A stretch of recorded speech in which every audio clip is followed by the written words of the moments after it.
mu gisi yose ibona intambara yo mu Burasirazuba bwa Congo ari amasasu, indege z'intambara n'imbunda nini gusa. Hari indi ntambara y'ikoranabuhanga n'amategeko iri kubera mu bikari, kandi Kinshasa iri kwitsindwa ku mugaragaro.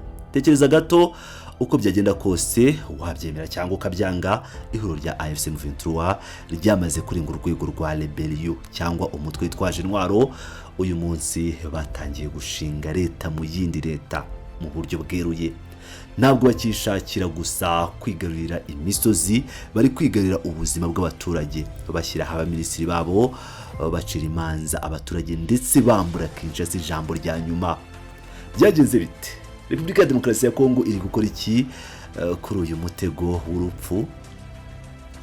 Umizishize ibintu byahinduye isura mu ntara ya Kivu y'Amajyaruguru n'iy'Amajyepfo. Leta ya Kinshasa iyobowe na Perezida Faci Beto Felix Antoine Tshisekedi Chilombo iri kureba itabasha kugira ikikora mu gihe ubuyobozi bw'ihuriro Alliance Fleuve Congo Mouvement de 23 Mars bukomeje kwiyubaka mu nzego zose z'imiyoborere, cyane cyane mu rwego rw'ubutabera. Kuri uyu wa kane tariki ya 6 Kanama, mu gihe Kinshasa yasakuzaga yamagana ibikorwa bya M23, ubuyobozi bwa AFC M23 bwasohoye itangazo ryo mu rwego rwo hejuru rihindura isura y'imiyoborere mu bice bagenzura.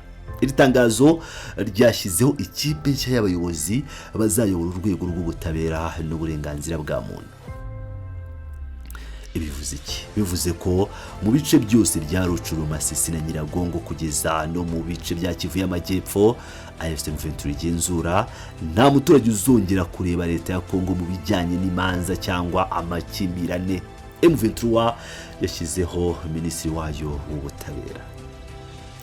Reka tubanze turebe amazina y'abayobozi bashyizweho kuko atari abantu basanzwe. Iri tangazo ryemeje Maître Jean-Philippe Chubaka Mashamba nk'umuyobozi mukuru w'urwego rw'ubutabera. Uyu mugabo agiye gufashwa n'abandi banyamategeko babiri bakomeye. Maître Jean Paul Shaka wagizwe umuyobozi wungirije ushinzwe amavugurura mu by'ubutabera, hamwe na Maître Emmanuel Tibasima Mugisa wagizwe umuyobozi wungirije ushinzwe uburenganzira bwa muntu. Iyo urebye ubu buryo bakoze iyi kipe wibaza ikibazo kimwe: ese iyi ni ishyamba cyangwa izi ni inyeshyamba cyangwa ni leta iri kwiyubaka? Gushyiraho umuntu ushinzwe amavugurura bivuze ko AFC M23 itari gukoresha amategeko asanzwe ya Congo gusa, ahubwo bari kuyahindura bakayavugurura kugira ngo ahuze n'umurongo wabo wa politiki. Ibi ni ukwambura Kinshasa ububasha bwa nyuma bwo kwitwa ko ikigenzura abaturage ba Kivu. Gusa ibi byabaye tariki ya 6 Kanama, ntabwo ari ibintu byatunguranye kubakurikirana ibya Congo umunsi ku wundi. Ibi ni imbuto z'igiti cyatsinzwe kera. Kugira ngo wumve neza uburemere bw'iki gikorwa, tugomba gusubira inyuma gato. Mbere yuko izi nzego nshya zijyaho, ihuriro AFC M23 ryari ryarashyizeho komisiyo idasanzwe ibise Commission de la relance de la justice, cyangwa se komisiyo ishinzwe kuzura no kongera guha imbaraga ubutabera. Iyi komisiyo niyo yahawe inshingano zikomeye zo gutegura uburyo inkiko zose ziri mu maboko ya M23 zongera gukora. Tuzirikane ko mu gushyinga umwaka 2025 iyi komisiyo yakoze igikorwa cyatumye Kinshasa icika igikuba. Yatangaje neza rwose ko yinjiye mu kazi abacamanza bashya bagera kuri 378. Yego mwabyumvise neza, abacamanza 378 binjijwe muri system y'ubutabera bwa M23 kugira ngo bakore mu buryo bubangikanye, ibyo twita nka system parallel n'ubwa leta ya Congo. Tekereza nawe, umuturage wo muri Masisi afite ikibazo cy'ubutaka, ese azajya kureba umucamanza wa leta ya Tshisekedi uri iyo kure za Kinshasa, cyangwa azitabaza aba bacamanza 378 ba M23 bari kumwe nawe mu cyaro bakamukemura ikibazo ako kanya, ndetse akanashyirwaho abasirikare bo gushyira mu bikorwa uwo mwanzuro w'urukiko. igisubizo kirumvikana. M23 ikoresheje ubutabera yigaruriye imitima n'icyizere cy'abaturage, ibintu leta ya Kinshasa yananiwe gukora mu myaka ibarirwa muri za 40. None se leta ya Kinshasa yo irabivuga iki? Ese iricecekeye? Reka da, Burasirazuba hari gushya. Kinshasa nayo yarakozwe n'isoni, ifata ingamba z'amagambo.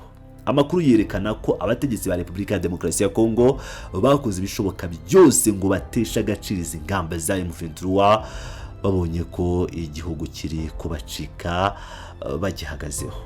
Bahise batanga amabwiriza y'uko ibyemezo byose bizafatwa n'izi nkiko za M23 biba bihagaritswe kandi nta gaciro bifite. Ku itariki ya 12 Nzeri 2025, Dieudonné Kamuleta, perezida w'urukiko rw'ikirenga mu by'itegeko nshinga akaba n'umuyobozi w'inama nkuru y'ubucamanza, yasohoye itangazo rikakaye cyane. Kamuleta yibukije yihanangiriza ko hakurikijwe itegeko nshinga ndetse n'amategeko ngenga ya Repubulika ya Demokarasi ya Congo, inama nkuru y'ubucamanza ariyo yonyine mu gihugu cyose ifite ububasha n'uburenganzira bwo kwinjiza mu kazi abacamanza ndetse no kubacunga. Yongeyeho ijambo rikomeye agira ati, uburyo bwose ubwo ari bwo bwose bugamije gushyiraho ubutabera bubangikanye n'ubwa leta ni imfabusa kandi nta gaciro na gato bufite ndetse ntibuzigera bunakagira. Ariko se kubivuga mu biro bikonje neza Kinshasa bifite irihe shingiro mu mashyamba ya Rucuru, Masisi, imijyi ya Goma na Bukavu? Nta na kimwe. Amagambo ya Kamuleta yagumye ku mpapuro mu gihe M23 yo yakomezaga kuzuza ibiro by'inkiko, igaha akazi abanyamategeko kandi igacira abantu imanza. Bibyerekana icyuho kinini kiri hagati y'amategeko ya Congo no kuri guhari ku kibuga cy'imirwano. Uku kwiheba kwa Kinshasa kwagaragaye kandi no mu magambo ya Minisitiri w'Ubutabera akaba n'intumwa nkuru ya leta Bwana Guillaume Ngefa, we yagiye kure ashinja M23 kugira agenda ihishe inyuma y'izi mpinduka mu butabera. Minisitiri Ngefa aherutse gutangaza ko agiye gushyira umukono ku iteka rya minisitiri rizatesha agaciro ku mugaragaro ibyemezo byose by'ubutabera byafashwe n'abayobozi ba AFC M23.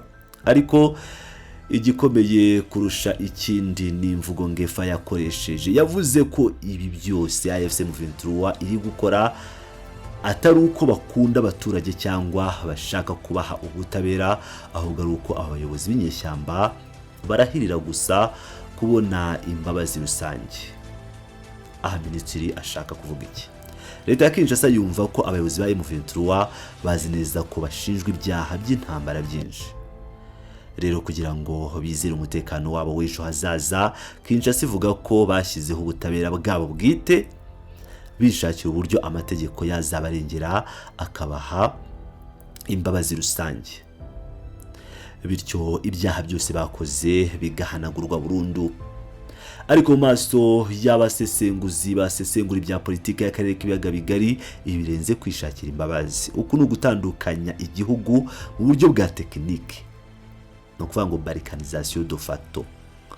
Iyo umutwe witwaje intwaro ufite gisirikare gikomeye, ukagira ubuyobozi bw'imisoro, akaba ari kongeraho inzego z'ubutabera zitanga imanza kandi zikubahirizwa, uwo mutwe ubaye leta yuzuye.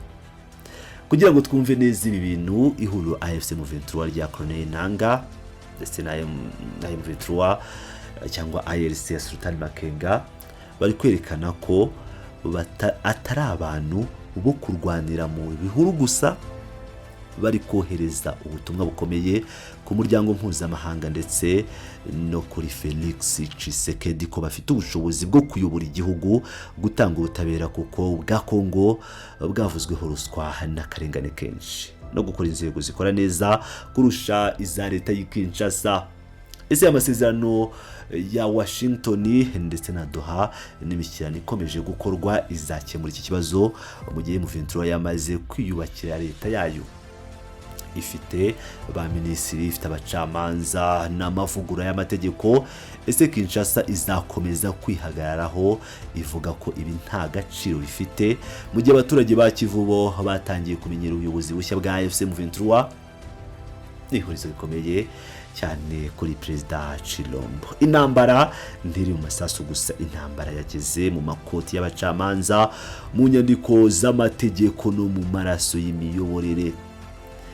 Igihe nigikomeza kwicuma, leta ya Congo ishobora kuzisanga yasigaranye umurwa mukuru gusa, Uburasirazuba bwarabaye igihugu kigenga mu bundi buryo.